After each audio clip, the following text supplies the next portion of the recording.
Estamos com 2023 e é confirmado como o ano mais quente já registrado.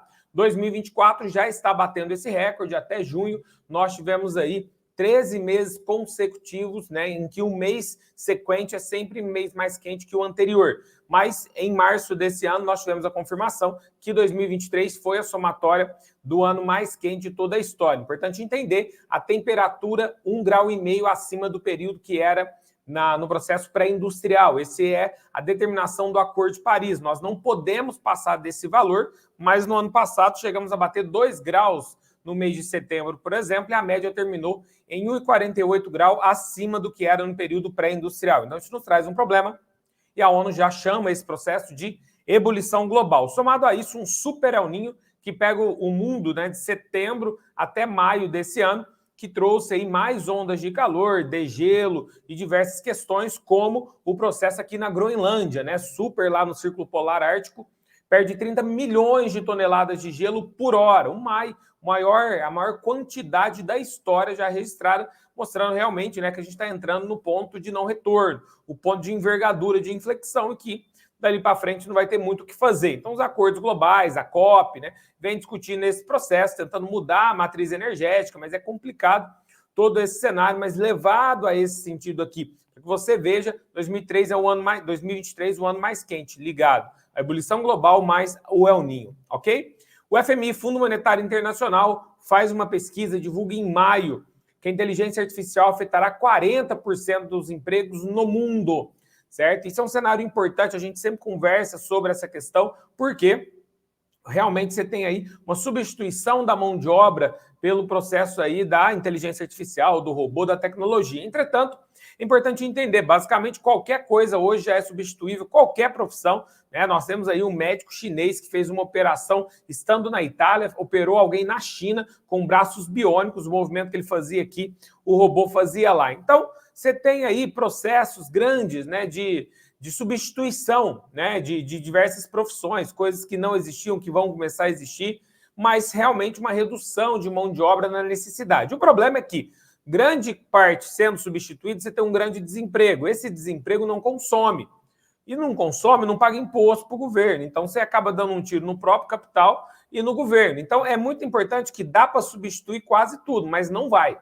Certo? Então, 40% é meio que um limite ali do que é sustentável, para você não ter uma revolução social também, né? Contrário a um grande desemprego. Então, essa é uma questão que nós vamos ter que levar aí no século XXI, como manter o consumo e o pagamento de impostos, sendo que a mão de obra pode ser totalmente substituída. Porque cada vez mais que aumenta o processo tecnológico, você tem aí uma diminuição do processo de mão de obra. Então, leva a uma questão aí, tá bom? O pedido de desculpa de Mark Zuckerberg a famílias de crianças prejudicadas por redes sociais. Tema importante, né? Ele, mais outros CEOs aí da Discord, do TikTok, pediram desculpa em relação ao não controle, né? A não fiscalização, né? de crianças e jovens, né? Que suicidaram, crianças e jovens que foram vítimas de pedofilia ligada à falta de controle da rede social. Isso volta à discussão no Brasil, por exemplo, da PL das fake news, projeto 2630. Então, essa discussão é mundial, certo? Nos Estados Unidos se retirou diversos aplicativos, está relacionado principalmente à questão guerra comercial Estados Unidos e China, mas você tem na Europa também retirada de Netflix, de diversos celulares do governo, tá? Então, você tem aí uma questão em relação às redes sociais, você precisa ter ou não uma fiscalização, um controle, tá? Então, o Zuckerberg no Senado americano teve que pedir desculpa às famílias, né, pela falta de controle e fiscalização que a Meta, né, a empresa dele, que é a holding do Instagram, do Facebook, tem o controle ali. E as famílias que perderam filhos por suicídio e overdose, que estão processando essas redes sociais e tentando fazer, aí, de modo geral, uma grande conscientização aos pais para que os filhos, né, de outras pessoas não passem por situações igual essa. Bom, a Shein, né, denúncia sobre as duras condições de trabalho de fornecedores, né, que a Shein traz para a gente aí, porque a Shein vende mais barato que a maioria dos outros, né, das outras empresas nacionais, por exemplo. E ela muitas vezes é aí condenada, investigada pelo seu processo de mão de obra análoga à escravidão, né? E isso traz aí denúncias mundiais em relação a isso.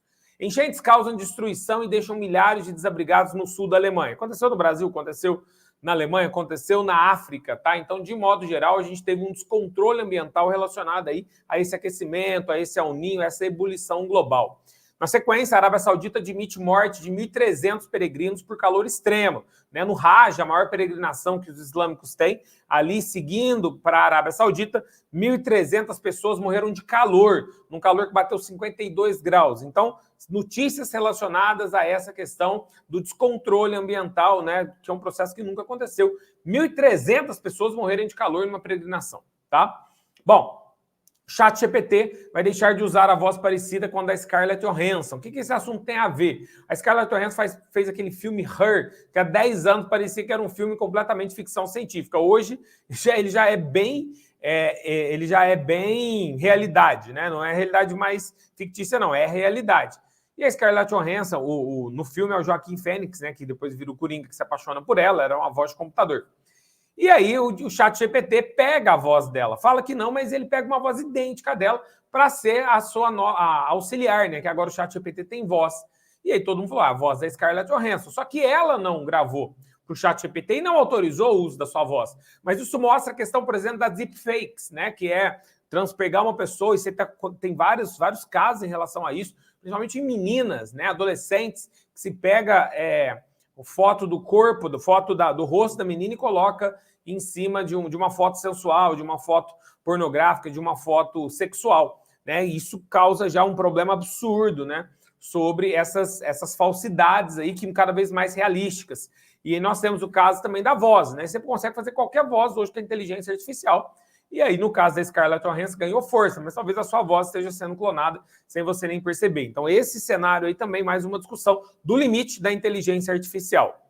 Essa notícia é muito importante. A NVIDIA ultrapassa a Apple em valor de mercado e é a maior empresa do mundo. Quem é a NVIDIA? A NVIDIA é a empresa de microprocessadores, né, de chips.